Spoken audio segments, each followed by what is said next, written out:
বন্দে পুরুষোত্তমম। ভালো থাকতে সবাই চায়। শরীর মনকে ভালো রাখার নির্দিষ্ট চলনায় অভ্যস্ত না হলে ভালো থাকা যায় না। এই বাঁচা বাড়ার সঠিক চলনার মরকুচ জেনে নেওয়ার একমাত্র পথই হচ্ছে ইষ্টগ্রহণ ও ইষ্টানুগ দর্শনে জীবনকে নিত্য নিত্য পরিচালনার আন্তরিক প্রচেষ্টা। জন্মিলে মরিতে হইবে, অমর কে কোথা কবে, এই প্রচলিত কথা সবাই জানেন। কিন্তু জীবন মৃত্যুর মধ্যবর্তী সময় আমরা সুস্থ স্বস্থ থেকে জীবনকে উপভোগ করতে চাই।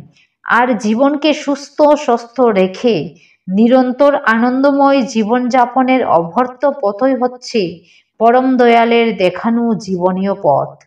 তাই সবাইকে ভালো থাকতে হলে একমাত্র পথই হচ্ছে আনুগত্য, নিষ্ঠা, নন্দনা ও কৃতি সম্বেক সহ শ্রী শ্রী ঠাকুরের দেখানো পথে চলা।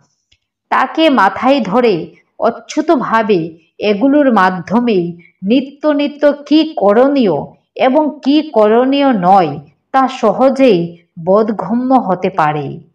পূজ্যপাদ শ্রী শ্রী মেজদা। জয় গুরু।